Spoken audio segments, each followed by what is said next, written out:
The phenomena of splitting the white light into its 7 constituent colors is known as dispersion of light. ऐसा तब होता है जब white light को किसी प्रिज्म में से पास करवाते हैं। होता क्या है कि व्हाइट लाइट एक्चुअल में जो हमको विजिबल होती है वो 7 कलर से मिलकर बनी है, और आपको पता है ये 7 कलर्स कौन से होते हैं? VIBGYOR, violet, indigo, blue, green, yellow, orange and red. अब जब ये व्हाइट लाइट किसी प्रिज्म में से पास होती है तो ये 2 बार रिफ्रैक्ट होती है। एक बार एयर से प्रिज्म के अंदर जाते टाइम पे तो ये रेयर से डेंस मीडियम में जाती है, और दूसरी बार डेंस से रेयर मीडियम में आते टाइम पे, मतलब प्रिज्म से फिर से एयर में आते टाइम पे। अब होता ही है इस पूरे प्रोसेस के दौरान ये व्हाइट लाइट अपने 7 कॉन्स्टिट्यूएंट कलर्स में डिवाइड हो जाती है, और इसी फिनोमेना को बोलते हैं हम डिस्पर्जन ऑफ लाइट।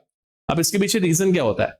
इसके पीछे रीजन ये है कि 7 कलर्स जो कॉन्स्टिट्यूएंट कलर्स हैं इनकी अपनी अपनी वेवलेंथ होती है, जिसमें सबसे कम वेवलेंथ तो होती है वॉयलेट कलर की, जो कि अप्रॉक्स 400 नैनोमीटर होती है, या फिर इसको हम लोग 4000 एंगस्ट्रॉन भी बोलते हैं, वैल्यू आपको याद रखनी है। और ऐसे ही रेड कलर की वेवलेंथ होती है, रेड कलर की वेवलेंथ होती है 700 नैनोमीटर या 7000 angstrom.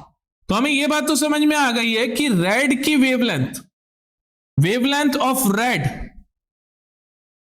Wavelength of red, symbol गलत ले लिया मैंने काम में, रेड की wavelength, wavelength of red colour is more than wavelength of violet colour. हम इसको ऐसे भी लिख सकते हैं, हम लोग इसको ऐसे भी लिख सकते थे, lambda of violet, lambda of red. तो जैसे पसंद में आए वैसे लिख लो, ज्यादा अप्रोप्रिएट ये है तो मैं ये यूज कर रहा हूं कि wavelength of red colour is greater than wavelength of violet colour.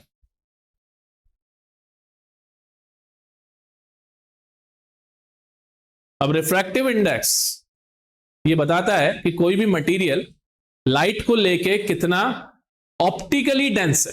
Higher the refractive index means denser the medium. समझ गए? अब होता ही है कि जब इस सेम मटेरियल में से ये लाइट पास होती है तो इन अलग अलग कलर्स की डिफरेंट डिफरेंट वेवलेंथ्स की वजह से ये सेम ग्लास इनको अलग अलग रिफ्रैक्टिव इंडेक्स प्रोवाइड करवाता है। और रिफ्रैक्टिव इंडेक्स हमें यह बताएगा कि कोई भी मीडियम जब अपने अंदर से लाइट को पास होने के लिए अलाउ करेगा तो वो लाइट की स्पीड को कितना चेंज करेगा। अब एक चीज आपको और याद करनी है कि रिफ्रैक्शन क्यों होता है? क्योंकि लाइट की स्पीड एक मीडियम में दूसरे मीडियम में जाते टाइम पे चेंज हो जाती है। अब होता यह है कि सारे कलर्स की अलग अलग वेवलेंथ होने की वजह से ये सेम मटेरियल, जो प्रिज्म का सेम मटेरियल है, सबको अलग अलग रिफ्रैक्टिव इंडेक्स ऑफर करता है। और यहां पे refractive index inversely proportional to the wavelength of light होता है, जिसका मतलब क्या हुआ?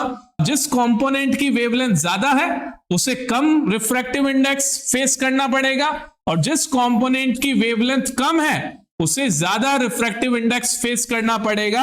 तो हम वापस आ रहे हैं इस फैक्ट पे कि रेड का वेवलेंथ ज्यादा होता है और वॉयलेट का वेवलेंथ कम होता है। तो इसलिए रेड कलर के लिए रिफ्रैक्टिव इंडेक्स की वैल्यू जो होती है वो कम हो जाती है, और वॉयलेट कलर के लिए रिफ्रैक्टिव इंडेक्स की वैल्यू बढ़ जाती है, जिस कारण वॉयलेट कलर ज्यादा बैंड होता है और रेड कलर कम बैंड होता है। और ये बैंडिंग इन कलर्स के हिसाब से डिक्रीज होती जाती है। जैसे वॉयलेट सबसे ज्यादा बैंड होगा, then indigo, then blue, then green, then yellow, then orange, then red. इसलिए हमें स्पेक्ट्रम कुछ ऐसा दिखाई देता है। आसान सी बात। तो रीजन आपको याद रखना है कि the refractive index for the material is inversely proportional to the wavelength of light.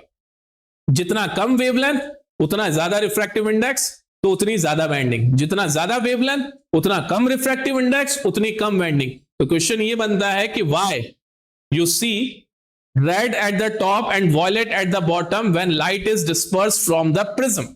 So reason is because violet suffers most of the dispersion and red suffers the least dispersion. Violet has the least wavelength, so according to this relation, the refractive index of this prism for violet is the highest, and the refractive index for the same prism is for red is least, because red has the highest wavelength. तो जिसकी wavelength ज्यादा उसके लिए कम refractive index, जिसकी wavelength कम उसके लिए ज्यादा refractive index. आसान सी बात है।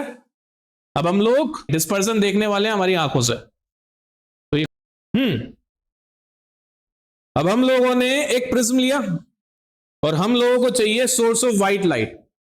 तो मैंने एक पुराने टॉर्च का यूज करा और उसको मैंने इस बॉक्स के अंदर रखा है जहां से मुझे एक व्हाइट लाइट आती हुई, व्हाइट लाइट की लाइन आती हुई दिखाई दे रही है। ठीक है, कोशिश ये है कि इस व्हाइट लाइट की लाइन को मैं इस प्रिज्म में से पास करूंगा और देखते हैं कि क्या हमें सातों कलर देखने को मिलते हैं क्या। ओके, दिख रहा है?